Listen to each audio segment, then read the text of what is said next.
Ibdaruri Soek. Ada satu anak kecil bilang kepada gurunya, "Pak Guru, ini anak ayam yang di tangan saya ini hidup atau mati?" Nanti kalau gurunya bilang mati, maka dibuka begini, hidup ternyata. Tapi kalau gurunya bilang itu hidup, dimatikan sama dia.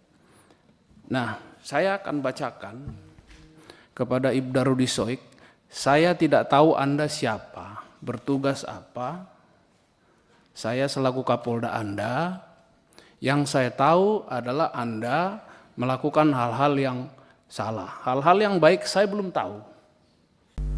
Komisi 3 DPR bersama Kepala Kepolisian Daerah Nusa Tenggara Timur, Irjen Dahil Tahimohang Silitonga, rapat di Komplek Parlemen Senayan, Senin 28 Oktober 2024. Irjen Daniel sempat mengepalkan tangan saat menjawab tanggapan dari anggota Dewan. Ia blak-blakan bilang tidak tahu Ibdaruri Soek siapa, bertugas apa.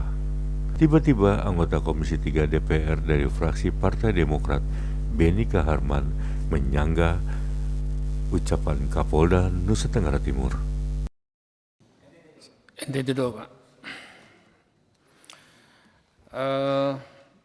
Terima kasih kembali Pak Ketua Komisi 3 yang memberikan kesempatan kepada kami untuk menjawab.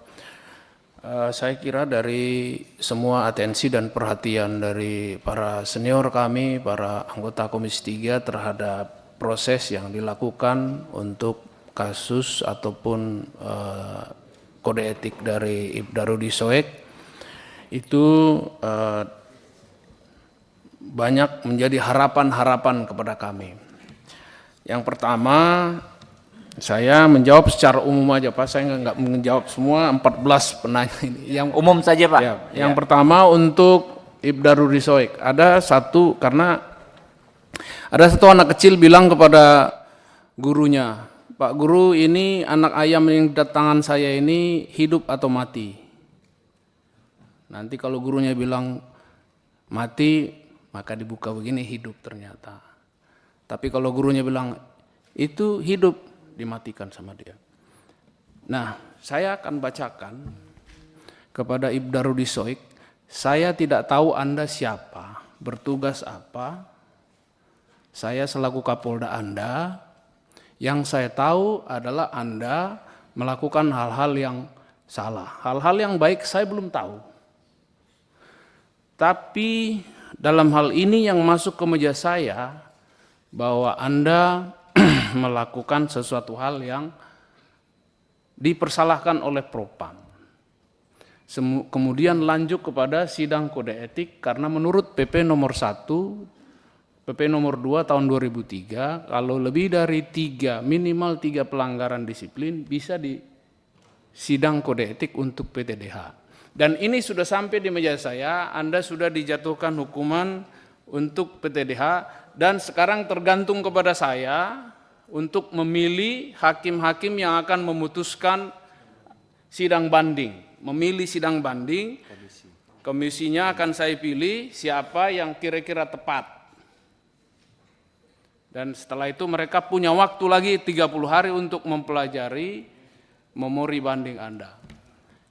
Dari semua pelajaran yang diberikan ataupun informasi yang diberikan kepada saya, bahwa sebanyak persoalan yang dituduhkan kepada Anda, satu pun belum pernah ada dilakukan tindakan hukum kepada Anda. Belum pernah melakukan penerimaan terhadap tindakan hukum. Silakan, seperti yang saya katakan tadi itu, kalau Anda mau lanjut atau tidak di anggota kepolisian ini, itu tergantung kepada Anda. Ya, saya sampaikan kepada nanti hakim sidang, silakan pertimbangkan dengan baik. Itu satu. Yang kedua, ada apa Pak Beni? Pak, mohon berkenan interupsi.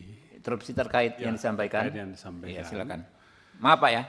Saya punya usulan, kalau berkenan, jangan ada penjelasan, jangan ada kontra narasi lagi, kontra argumentasi lagi. supaya saya rasa tadi tugas kita ini yang kita minta beliau memberikan penjelasan. Kita bisa mengerti.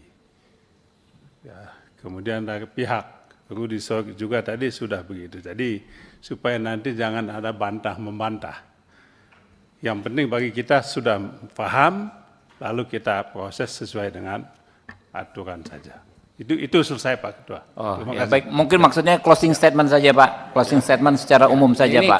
kami menyampaikan konsistensi. Jadi kami akan menyidangkan ulang dengan pertimbangan-pertimbangan yang disampaikan oleh hari ini. Itu yang pertama. Kemudian yang kedua, terhadap isu BBM sama isu TPPO, itu bagi saya selaku Kapolda, silakan Ibda Rudi Sorg atau siapa saja yang ada di ruangan ini menyampaikan kepada kami kalau ada isu tentang pemain TPPO, pemain BBM, silakan datang ke saya atau saya akan datangi siapa orangnya, akan kita selesaikan. Karena sekarang ini memang saya sedang membentuk juga gugus tugas bersama-sama dengan PJ Gubernur untuk bisa kami berkontribusi menyelesaikan kasus yang besar ini, khususnya TPPO.